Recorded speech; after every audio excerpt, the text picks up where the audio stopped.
Hello everyone, welcome to our channel. आज हम बात करने वाले हैं कि एमए करने के बाद आप अगर डिग्री कॉलेज में असिस्टेंट प्रोफेसर बनना चाहते हैं तो उसके लिए क्या प्रोसेस फॉलो करना पड़ता है, कैसे आप एमए करने के बाद डिग्री कॉलेज में असिस्टेंट प्रोफेसर बन सकते हैं।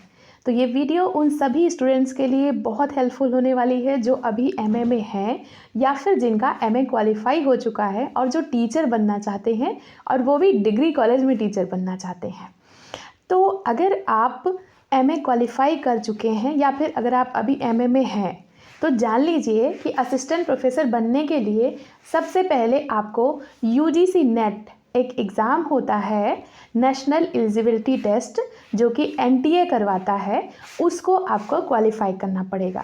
ये जो एग्ज़ाम है इसमें अगर आपको फॉर्म फिल करना है तो इसके लिए अनिवार्य है कि आपके एमए में 55% मार्क्स होने चाहिए। एमए में जो है आपके 55% मार्क्स होंगे तभी आप इस फॉर्म को अप्लाई कर सकते हैं। तो 5% रिलैक्सेशन उन लोग को मिल जाता है यहाँ पर जो लोग ओबीसी से हैं या फिर एससी से हैं, एसटी से हैं, यानी कि उनको जो है 50% एमए में अगर मार्क्स हैं तो भी वो लोग ये फॉर्म को अप्लाई कर सकते हैं। अब ये यूजीसी नेट क्या होता है इसके बारे में थोड़ा सा जानते हैं।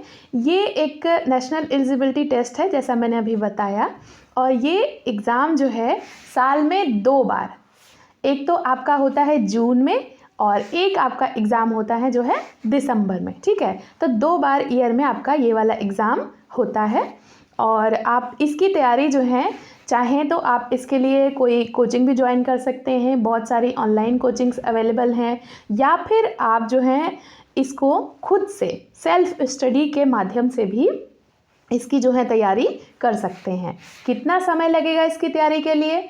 तो 6 महीने मेरे ख्याल से सफिशिएंट है। अगर आपने अपने एमए में यानी कि पीजी लेवल पे अगर आपने अपनी पढ़ाई अच्छे से करी हुई है तो आप आसानी से इस एग्ज़ाम को क्रैक कर सकते हैं। इस एग्ज़ाम में 2 पेपर होते हैं। एक पेपर होता है जिसमें आपका लॉजिकल रीजनिंग, रिसर्च, टीचिंग और हायर एजुकेशन के क्वेश्चंस जो हैं पूछे जाते हैं। करीब 50 क्वेश्चन वहाँ से पूछे जाते हैं और 100 प्रश्न आपके बनते हैं आपके सब्जेक्ट से। जैसे कि आपका सोशियोलॉजी है तो 100 प्रश्न सोशियोलॉजी से, हिंदी है तो हिंदी से, या जो भी आपका विषय है तो 100 प्रश्न। टोटल यूजीसी नेट एग्ज़ाम में 150 प्रश्न होते हैं, जो कि 50 प्रश्न पेपर 1 से और 100 प्रश्न आपके सब्जेक्टिव पेपर से पूछे जाते हैं। ये 3 घंटे का पेपर होता है पूरा का पूरा। और बाकी इसके बाद जब आप यूजीसी नेट एग्ज़ाम क्वालिफाई कर लेते हैं, इसके बाद फिर अब आपको वेट करना पड़ेगा असिस्टेंट प्रोफेसर की वैकेंसी आने के लिए। यूपी में यहाँ पर 2 तरीके की वैकेंसी आती है, एक होती है एडेड डिग्री कॉलेज में और एक होती है जो राजकीय, जिनको जीडीसी बोला जाता है, उनमें। तो जीडीसी में उत्तर प्रदेश लोक सेवा आयोग के माध्यम से जो है आती हैं, और जो एडेड डिग्री कॉलेज होते हैं यहाँ पर यूपीएचईएससी के माध्यम से जो है वैकेंसीज़ आती हैं। तो जब ये वैकेंसीज़ आएंगी इसमें आपको फॉर्म फिल करना है। इसके लिए आपका नेट क्वालिफाई होना अनिवार्य है और साथ में पीजी में आपके 55% मार्क्स अनिवार्य हैं।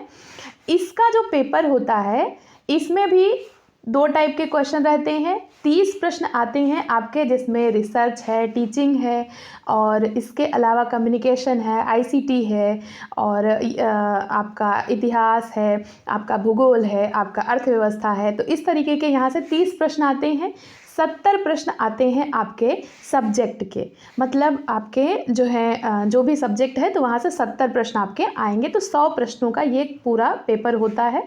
ये पेपर अगर आप क्वालिफाई कर लेते हैं तो एक कट ऑफ जारी की जाती है। उस कट ऑफ में अगर आपका आता है तो आपको इंटरव्यू के लिए बुलाया जाता है। इंटरव्यू जो होता है वो 30 नंबर का होता है, और अगर आप इंटरव्यू भी क्वालिफाई कर लेते हैं तो जो है टोटल एक मेरिट लिस्ट बनती है, और जो भी लोग उसमें मेरिट लिस्ट में शामिल हो जाते हैं तो उनको फाइनली वो असिस्टेंट प्रोफेसर बन जाते हैं। यहाँ पर रैंकिंग बहुत मायने रखती है। जिस हिसाब से आपकी रैंक आएगी उसी हिसाब से फिर आपको कॉलेज जो है अलॉट किए जाते हैं। तो ये सारी चीज़ें हैं कि आप इन सारी प्रक्रिया को जो है फॉलो करके असिस्टेंट प्रोफेसर बन सकते हैं डिग्री कॉलेज में और अपने सपने को पूरा कर सकते हैं। आपके कोई और डाउट्स हैं, कोई क्वेरीज हैं तो आप नीचे कमेंट सेक्शन में पूछ सकते हैं। आई होप आपको ये वीडियो यूज़फुल लगी होगी। ऐसे ही पढ़ते रहिए, अपने गोल की तरफ आगे बढ़ते रहिए। वीडियो देखने के लिए थैंक यू सो मच।